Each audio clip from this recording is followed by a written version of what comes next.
जय हिंद दोस्तों। ये हमारा स्वर का दूसरा पार्ट है, तो चलिए देखते हैं।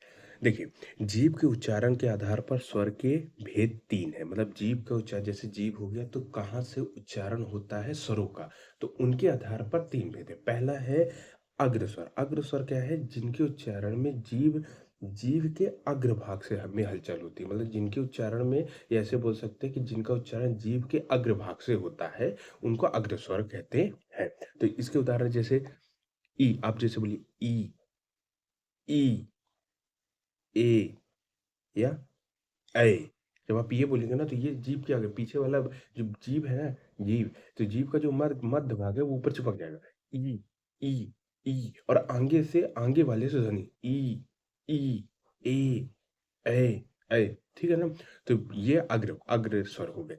अब दूसरा है आपका मध्य स्वर। मध्य स्वर क्या होता है?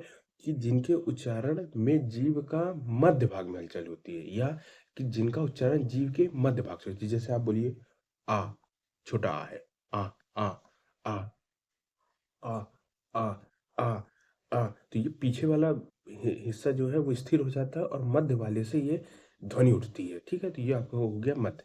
और तीसरा होता है पश्च स्वर। पश्च स्वर मतलब जिनका उच्चारण जीभ के पीछे वाले भाग से होता है। जैसे बोलिए आ। आ बोलते हैं तो ऐसा लगता है कि अंदर से ध्वनि आ रही है। जैसे ऊ, ऊ, ओ, औ। तो ये इसमें क्या होता है? ये ध्वनि पीछे से आती है, अंदर से आती है। ठीक है? तो ये हो गया आपके ये हो गया आपके पश्च स्वर। तो अगर अग्र स्वर देखें तो इनकी संख्या कितनी हो जाएगी? 4। अगर मध्य स्वर देखें तो ये सिर्फ कैसा हो जाएगा? 1। और अगर पश्च स्वर देखें तो इनकी संख्या कितनी हो जाएगी? अब इसे पश्च है ही, तो पश्च से 5 समझ लीजिएगा, तो इनकी संख्या हो जाती है 5।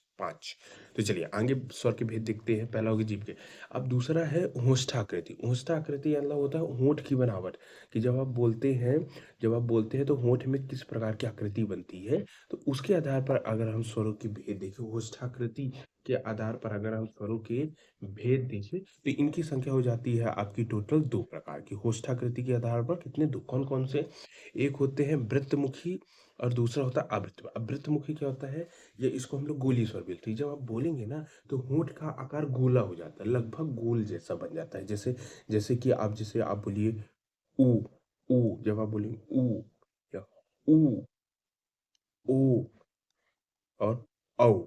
जब आप इसको बोलते हैं तो होंठ का आकार आपका गोलाकार हो जाता है। तो लिखा है जिसके उच्चारण में होंठ का आकार वृत्ताकार हो जाता है।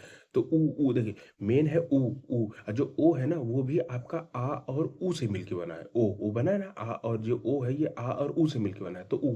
और ये हो जाता है आ और ओ से मिलकर के। तो मूलतः ऊ जो है ना, ऊ, ऊ, ऊ, ऊ, उसमें वृत्ताकार हो जाता है। तो वृत्त मुखी या गोली स्वर कितने होते हैं? 4। इनकी संख्या कितनी है? 4। ऊ, ऊ, ओ, औ। ठीक है?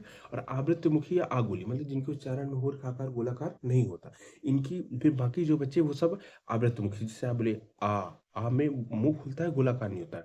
या आ, ई में तो मुंह ही कम हो जाता है, ई। फिर री, री, ए, एल। तो ये जो हो गए आपके आ, ई, री, ए। टोटल कितने हो गए आपके? 7। तो ये जो 7 है ना, ये है आवृत्तमुखी, जिनके उच्चारण में मुख का आकार गोलाकार नहीं होता।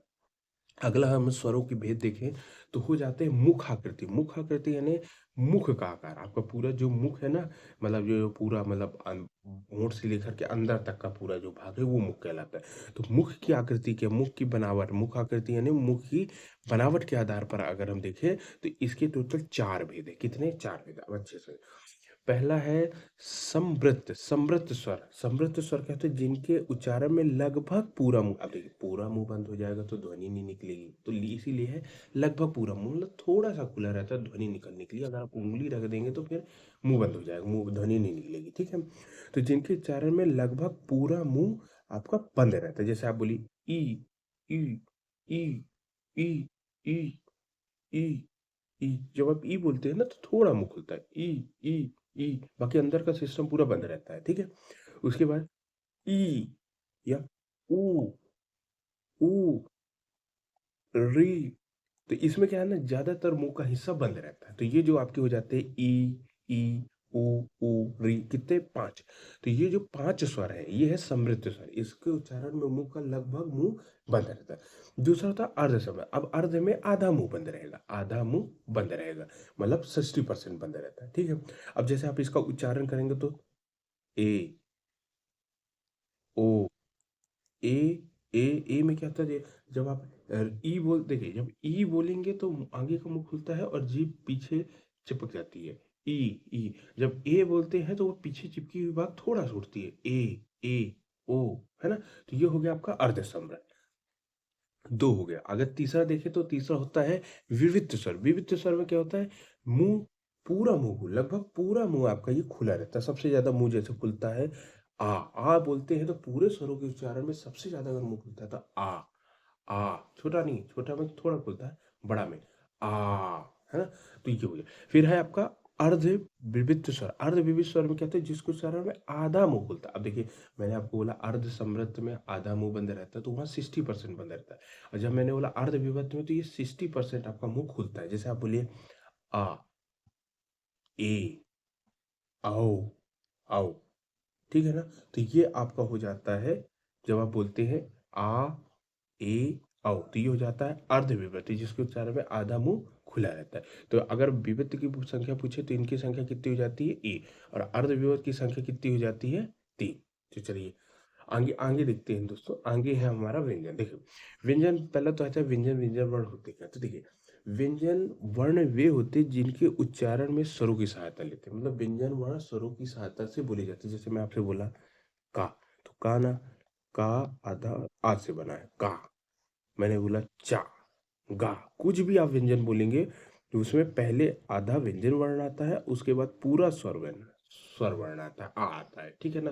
तो व्यंजन वे वर्ण होते हैं जो स्वरों की सहायता से बोले जाते हैं। और इनकी संख्या कितनी होती है? 33। अब देखते हैं कैसे इनकी संख्या 33 होती है। देखिए पहले हो गए जैसे का, खा, गा, घा, अंगा। ये जो हो गए आपके का, खा, गा, घा, अंगा, ये आपके, ये आपके जो है ये का वर्ग कहलाते हैं। का वर्ग के व्यंजन है। अब देखिए का बोल रहे हैं तो भी आ रहा है, खा, गा, घा, अंगा, अंगा, आ रहा है, ठीक है। फिर है चा, छा, जा, झा, इया। ये आपका हो गया चा वर्ग। ये आपका चा वर्ग। उसके बाद टा, था, डा, ढा, ड़ा, ता, था, दा, धा, ना, पा, फा, बा, भा, मा, या, रा, ला, वा, शा, शा, शा, हा। फिर आगे जो होता है छत्राज्ञा। देखिए छत्राज्ञा है ना, ये मूल शब्द, मूल व्यंजन नहीं है। क्यों? क्योंकि छा जो है वो संयुक्त व्यंजन हो जाते हैं, दो से मिलकर बनी है। ये मैं आपको आगे बताऊंगा। तो ये वाला जो होता है ना, इसको हम बोलते हैं का वर्ग। एक पहला का है ना, इसलिए का वर्ग। ये पहला चा है तो चा वर्ग, ये कहलाता है टा वर्ग। पहला टा है तो ये ता है तो ये ता वर्ग, और ये हो जाता है आपका पा वर्ग। तो देखिए अगर आप, मैंने बताया कुल कुल मैंने आपको आगे बताया ना कुल व्यंजनों की संख्या कितनी है? 33। तो आप अगर गिनना चाहें तो गिन भी सकते हैं। देखिए ये 5, 10, 15, 20, 25 और ये 4, 29 और 4, 33। तो टोटल कितने हो गए आपके? 33। अब देखिए यहाँ पे जो ये है पाठक की, ये 25, इन 25 को हम लोग बोलते हैं स्पर्श व्यंजन। स्पर्श व्यंजन, स्पर्श व्यंजन इसलिए बोलते हैं कि जब आप इसका उच्चारण करेंगे ना तो आपका जीभ भाग किसी न किसी भाग को टच करेगा। आगे हालांकि मैं इसको डिटेल बताऊंगा, ठीक है।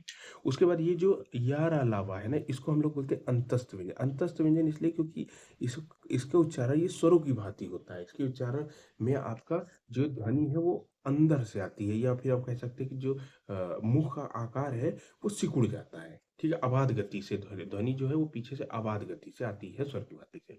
उसके बाद है इसको इसको बोलते हैं आपको ऊष्म व्यंजन। ऊष्म व्यंजन इसलिए क्योंकि उसके उच्चारण में ना आपके मुंह से गर्म हवा आती है। हालांकि हम इसको डिटेल पढ़ेंगे। अब देखिए अगर आप ये देखिए व्यंजन वर्ण, तो व्यंजन वर्ण का अगर आपसे क्वेश्चन आ जाएगा कि वर्णमाला का अंतिम अक्षर, क्योंकि स्वर पहले आते व्यंजन बाद में आता है, तो अगर आपसे पूछेगा कि वर्णमाला का अंतिम अक्षर कौन है, तो आप बोलेंगे हाँ। ये याद रखिए, बहुत इंपॉर्टेंट क्वेश्चन दोस्तों, कि वर्णमाला का अंतिम अंतिम वर्ण, वर्णमाला का अंतिम वर्ण कौन है? हा है। ज्ञा नहीं लगाना है। वर्णमाला का अंतिम वर्ण, क्योंकि ज्ञा क्या संयुक्त व्यंजन है, ठीक है। वर्णमाला का अंतिम वर्ण क्या है? तो हा है, ठीक। तो चलिए दोस्तों, आज के लिए इतना ही। नेक्स्ट पार्ट में हम व्यंजन का आगे डिटेल पढ़ेंगे। तो अगर आपको वीडियो पसंद आए तो लाइक करिए और चैनल को सब्सक्राइब करिए। जय हिंद।